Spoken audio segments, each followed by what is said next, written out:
where quiet truths speak the loudest. My name is Dorian Marston. I'm 23 years old, and this is the story I never thought I'd have the courage to tell.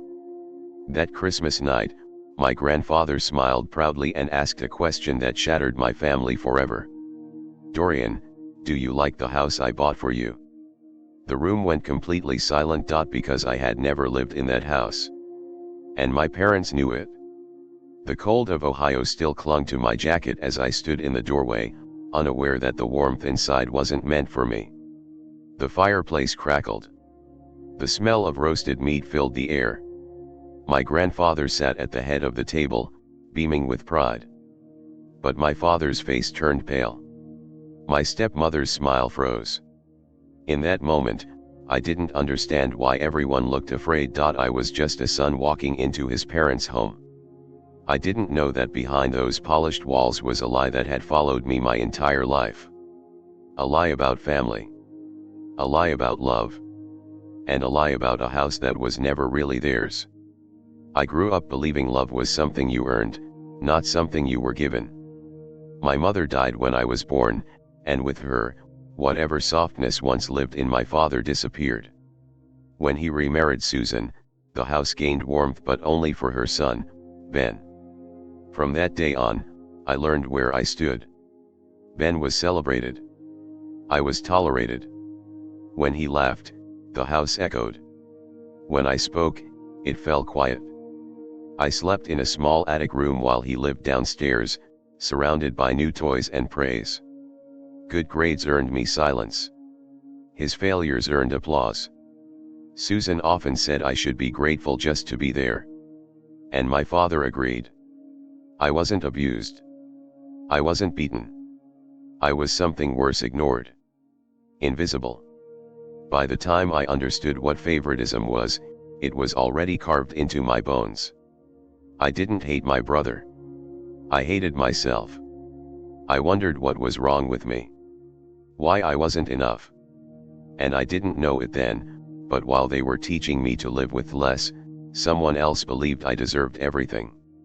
At 18, I finally gathered the courage to ask my father about college. I had prepared myself for a difficult conversation, but I wasn't prepared for how easily he dismissed me. He didn't hesitate. He didn't even look conflicted. "We can't afford it," he said. "Ben comes first." In that moment, something inside me went quiet. I stopped asking questions. I stopped hoping. I started working instead. Night shifts at a supermarket, weekends without rest, holidays spent under fluorescent lights. I saved every dollar and moved into a small apartment with cracked walls and a leaking sink. It wasn't comfortable, but it was honest. Meanwhile, my parents paid for Ben's tuition, bought him a car, and moved into a beautiful new house they never mentioned to me. Still, they began inviting me over for dinners and photos. I didn't understand why, but I showed up. I smiled. I stood where they told me to stand. I didn't know I wasn't being included, I was being used. Everything changed on Christmas Eve, when my grandfather showed up unannounced. He hugged me tightly and looked around the house with pride. Then he asked a simple question. "Dorian, are you happy living here?" I told him the truth. I didn't lie there. The room went silent. My father froze. Susan panicked. That was when my grandfather revealed everything. 2 years earlier, he had sent my father $400,000 to buy this house for me. Not for the family. Not for Ben. For me alone. The photos they made me pose for suddenly made sense. They weren't memories. They were proof. Proof meant to deceive him. My grandfather was furious. He told me to pack my things and leave with him that night. As I walked out into the cold, I didn't feel angry. I felt awake. For the first time in my life, I understood the truth. I was never unwanted. I was stolen from. Chicago felt like another universe. Taller buildings, colder winds, and a strange sense of freedom I had never known. My grandfather didn't treat me like someone he had rescued. He treated me like someone he trusted. He gave me a room in his house, a quiet place to think, and time to heal. I started working at his construction company, not as his grandson, but as a beginner. Filing papers, observing meetings, learning how things were built from the ground up. It was hard work, but it was real. For the first time, effort was rewarded, not ignored. At night, the silence didn't feel empty. It felt safe. Slowly, I realized something important. My past didn't make me weak, it trained me. While my father built his life on lies and shortcuts, I was learning patience, discipline, and self-respect. The house in Ohio no longer haunted me. I didn't need it anymore. I was building something better. A future that belonged to me, not because it was given but because I earned the right to stand in it. Starting college felt harder than I expected. I was older than most of my classmates, quieter, always sitting near the back. But every lecture reminded me why I was there. I wasn't chasing approval anymore, I was building a future. Late nights were spent studying formulas while the city lights of Chicago glowed outside my window. My grandfather never pushed me. He only asked one thing: are you proud of the effort you made today? Slowly, I found my rhythm. I made friends who didn't care where I came from, only where I was going. People who listened when I spoke. Each past exam felt like reclaiming something that had once been denied to me. The fear of failure didn't disappear, but it no longer controlled me. I understood that success isn't about being chosen, it's about choosing yourself. And for the first time in my life, I was no longer surviving. I was growing, learning, and becoming someone my younger self would have believed in. While I was rebuilding my life in Chicago, Ohio was quietly falling apart.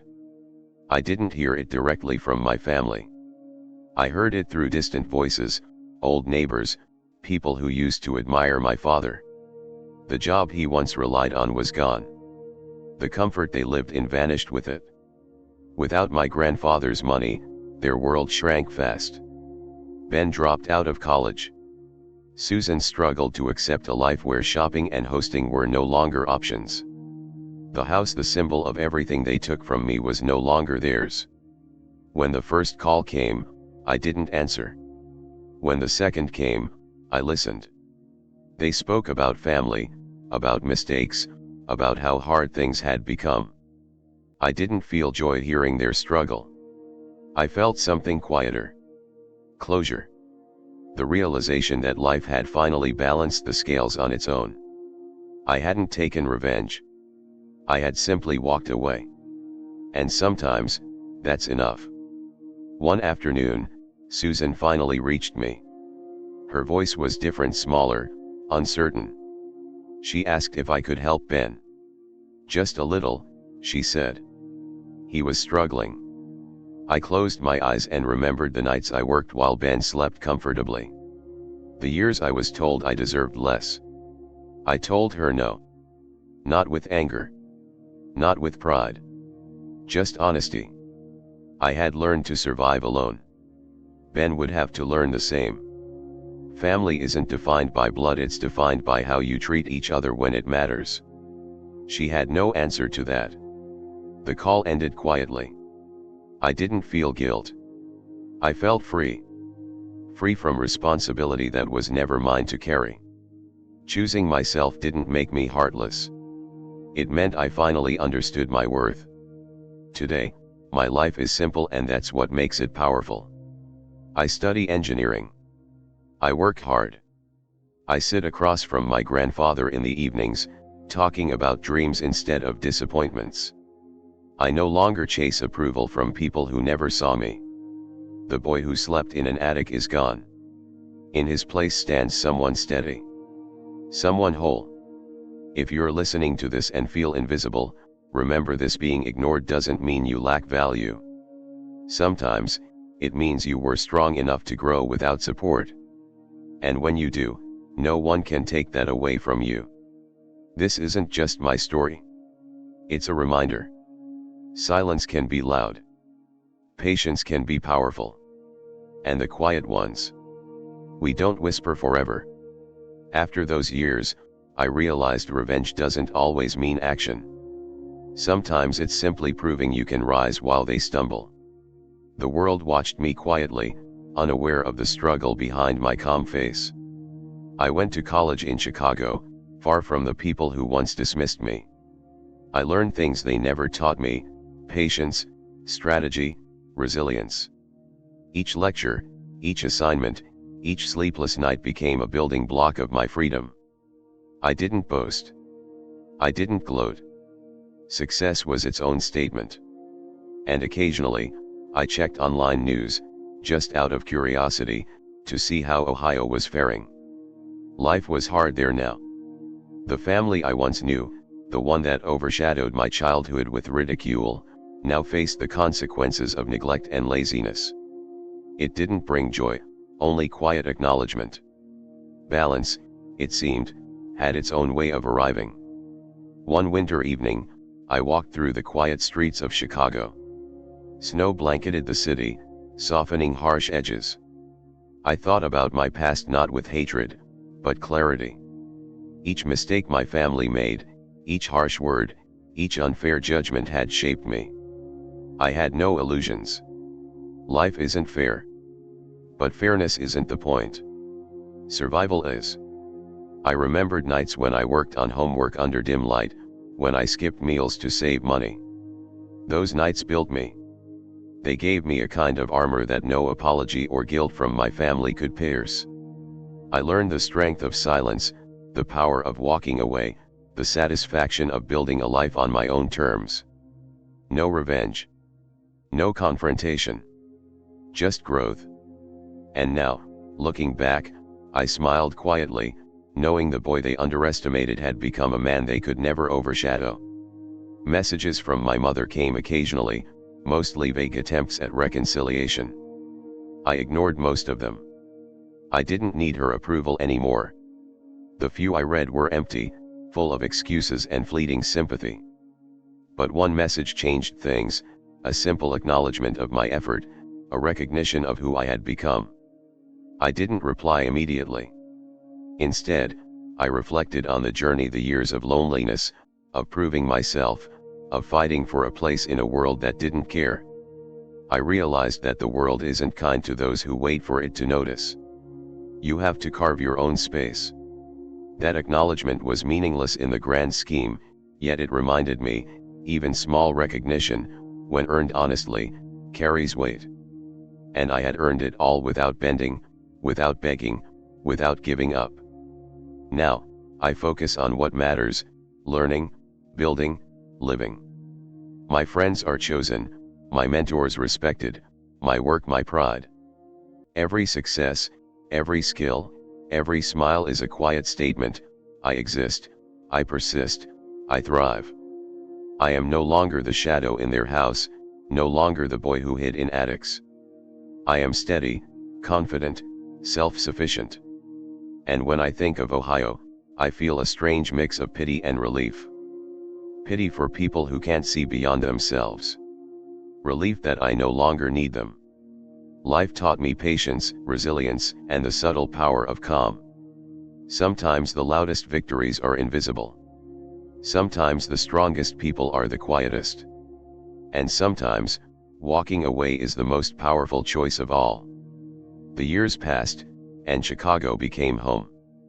I built routines that no one could shake: early mornings, focused work, occasional solitude. I learned to enjoy silence, to think deeply without distraction, and to appreciate small victories. Friends came slowly, but they stayed because they recognized honesty and consistency. I started writing, sharing reflections on life, struggle, and resilience. Not for fame, not for applause, but to document the journey, the proof that a quiet life can be meaningful. Every message I received from former classmates or acquaintances who once mocked me now carried no sting. I had outgrown the need for validation. The past had shaped me, yes, but it no longer controlled me. I had become a man who walked through snowstorms with calm resolve, who faced challenges with patience, who knew that revenge was irrelevant when life itself could be your vindication. One afternoon, I visited a park near Lake Michigan. The waves crashed rhythmically against the shore, as if reminding me of time's constant flow. Children laughed, couples argued playfully, and the world went on, unaware of my story. I thought of Ohio, of my childhood home, and the faces of people who had underestimated me. There was no anger now, only understanding. Some people are trapped by their own choices, their own short-sightedness. Some wounds heal not through confrontation but through distance and growth. I realized I had become the person I wanted to be not through spite, but through persistence. And in that realization, I found peace. Peace isn't loud. Peace doesn't need recognition. It simply exists when you stop fighting shadows and start building light. Months later, an unexpected opportunity came. A small publisher wanted to share my reflections, my essays on resilience, independence, and subtle victories. I hesitated at first, then accepted. Writing, I realized, was another form of freedom. Sharing my story, not as a tale of revenge but as a testament to endurance, felt fulfilling.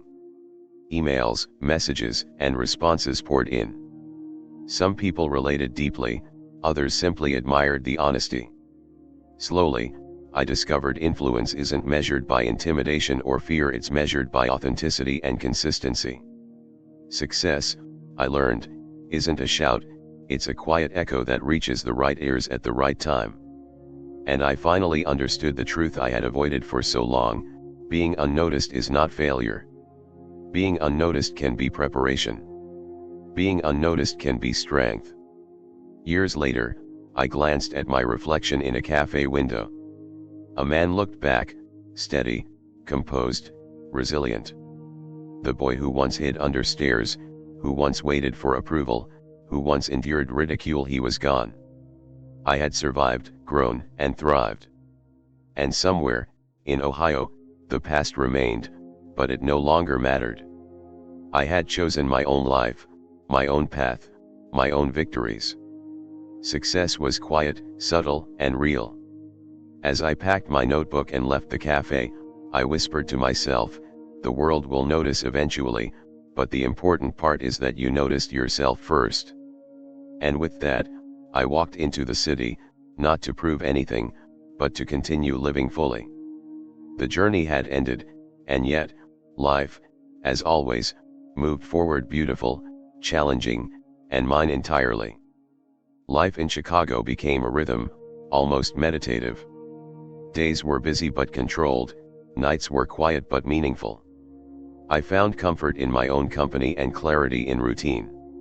Running along the lake at sunrise, I noticed how small details, the sunlight reflecting on the water, the distant honk of cars, the laughter of children, reminded me that beauty exists even in ordinary moments. I began documenting these reflections in my journal. Each word, each memory, became a brick in the life I was constructing, strong, steady, and unshakable. It wasn't about proving anything to anyone anymore, it was about proving to myself that I could rise above circumstances, above judgment, and above the expectations that once defined me. One evening, a chance encounter changed everything. I met an elderly man sketching by the lake, quietly observing the world. Curious, I approached him, and we started talking. His words were simple but profound: life rewards patience, not haste. Character is built in silence, not applause. I realized then that my journey mirrored this philosophy. The ridicule, the isolation, the struggle, they were all part of a quiet apprenticeship. Growth had happened behind closed doors, unnoticed, yet inevitable. For the first time, I truly appreciated the long-term impact of perseverance. Real transformation, I understood, wasn't flashy or dramatic, it was steady, deliberate, and deeply personal. As months turned into years, I slowly began reconnecting with people from my past, not to confront, but to share life. Some responded warmly, others avoided or ignored me. That didn't matter. Closure wasn't about others, it was about me. I had learned that peace doesn't require external validation. Success doesn't need an audience. Sometimes, the most profound victories are invisible to the world. The quiet smile of self-respect, the calm in moments of uncertainty, the freedom to pursue your passions unshaken, these were my trophies. The world, in its chaos, could continue as it wished. I had my own world, orderly, purposeful, and fulfilling. By the end of my journey, I recognized a fundamental truth: every struggle, every insult, every lonely night had been a teacher. Pain had shaped resilience, rejection had sculpted patience, isolation had built focus. The boy who once waited for recognition was gone, replaced by a man who recognized his own worth. Chicago had been the crucible, the challenge, the silent proving ground.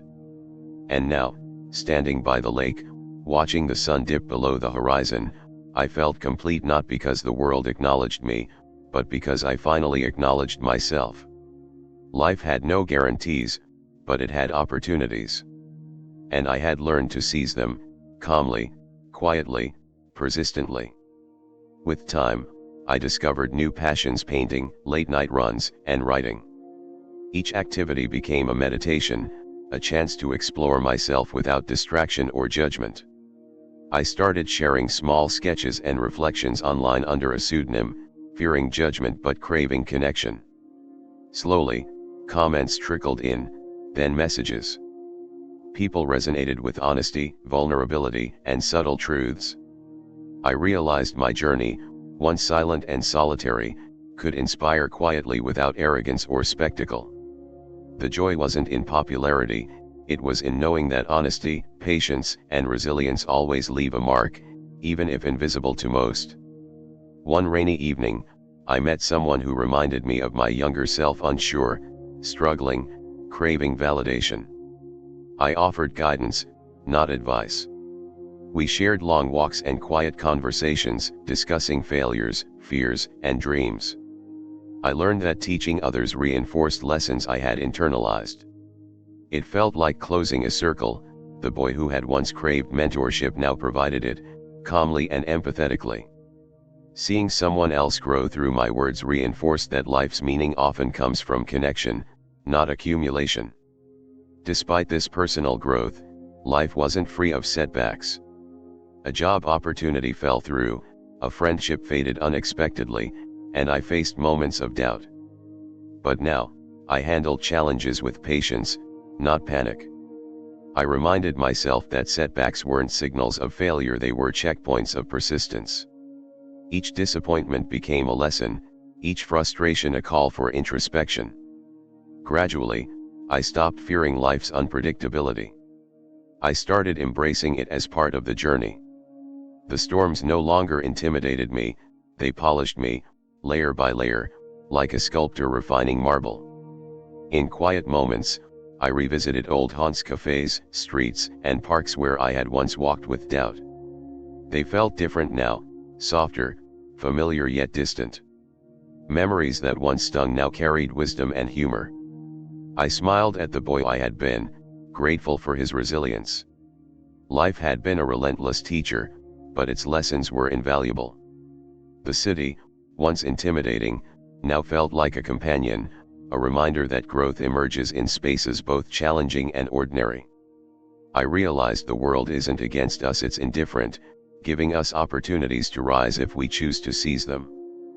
Finally, I understood that peace wasn't a destination, it was a mindset. It wasn't about escaping hardship, but moving through it with clarity and grace. Looking at the city skyline at dusk, I felt a sense of quiet triumph. Not loud, not boastful, but deep and unwavering. I had faced ridicule, isolation, and doubt, yet emerged whole. The journey had transformed fear into courage, pain into resilience, and solitude into clarity. Life would continue to test me, as it always does, but now I was ready, not seeking approval, only striving for truth, growth, and purpose. My story was no longer about proving myself to the world, it was about honoring the life I had earned through patience, effort, and unshakable persistence. One morning, I woke up with a sense of purpose stronger than ever. The small victories, the personal growth, the friendships nurtured, they all formed an invisible foundation supporting me. I realized that happiness wasn't sudden or dramatic, it was cumulative, built from choices, reflections, and small acts of courage. Even mundane days carried meaning, a thoughtful conversation, a moment of creativity, a quiet walk. Life's grandeur wasn't always in milestones but in subtle, persistent growth. For the first time, I felt grounded, no longer drifting between doubt and hope, but walking steadily with intent. I returned to old hobbies with renewed passion. Sketching became meditation, writing became confession, and music became an anchor for emotion. My online presence grew organically, not through flashy posts or attention seeking, but through honesty. People connected not with perfection, but with authenticity. Every comment, every message felt like a thread connecting me to others who were also navigating life's maze. I realized the true value of influence. It wasn't fame, but impact, the small, quiet difference one could make by being real. Challenges still arose. Plans failed, expectations shattered, and moments of insecurity lingered. But now, I faced them with calm, not panic. I reminded myself that every difficulty carried a lesson, every disappointment an opportunity to grow. Fear no longer dictated my choices, courage did. Each morning became a test of resilience, each evening a reflection of learning. Life was no longer a threat or mystery, it was a canvas waiting for deliberate strokes. Even mistakes were beautiful, contributing to the final masterpiece of my experience. Standing on the rooftop at sunset, city lights flickering below, I understood that life is a story of becoming. The boy who once feared rejection had become someone capable of patience, empathy, and quiet joy. I smiled, not at achievements, but at the journey itself, the struggles, the growth, the silent victories. Peace was no longer distant, it lived within me, in acceptance, persistence, and understanding. I whispered a promise to myself, to keep learning, keep evolving, and never forget the boy I once was. That memory, once filled with fear and doubt, had transformed into fuel for purpose, courage, and relentless hope. And in that moment, I felt truly alive.